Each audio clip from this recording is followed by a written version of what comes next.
কুমিল্লা জেলার মুরাদনগর উপজেলার বাবুটিপাড়া ইউনিয়নের ২০২৫-২৬ সেশনের জন্য বাংলাদেশ জামায়াতে ইসলামী নতুন সভাপতি ও সেক্রেটারি মনোনীত করেছেন। সভাপতি হিসেবে শপথ গ্রহণ করেন তৎকালীন সেক্রেটারি কারি ইব্রাহিম খলিল ভূঁইয়া। নতুন সেক্রেটারি হিসেবে দায়িত্ব গ্রহণ করেন মোহাম্মদ হেলাল মুন্সি। নবনির্বাচিত এই দুই নেতাকে শপথ পড়ান বাংলাদেশ জামায়াতে ইসলামী মুরাদনগর উপজেলার অ্যাসিস্ট্যান্ট সেক্রেটারি এবং ইসলামী ছাত্র শিবির মুরাদনগর দক্ষিণের সাবেক সভাপতি মাহবুবুল আলম মুন্সি।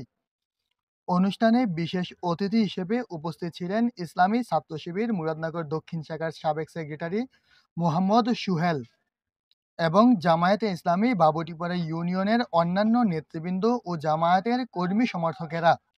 প্রধান অতিথির বক্তব্যে জনাব মাহবুবুল আলম মুন্সি বাতিলের রক্তচক্ষুকে ভয় না পেয়ে ইসলামী আন্দোলনকে দুর্বার গতিতে এগিয়ে নেওয়ার জন্য উপস্থিত জনতার নিকট আহ্বান জানান।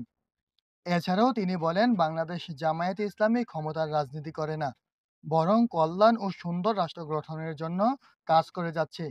অনুষ্ঠানে উপস্থিত নেতাকর্মীরা নেতৃত্বের প্রতি তাদের পূর্ণ সমর্থন ও শুভকামনা জানান। নতুন নেতৃত্বের মাধ্যমে সংগঠন আরও গতিশীল হবে বলে প্রত্যাশা করছেন দলীয় সমর্থকেরা। মাজহারুল ইসলাম নাঈম, বিকল্প টাইমস, মুরাদনগর।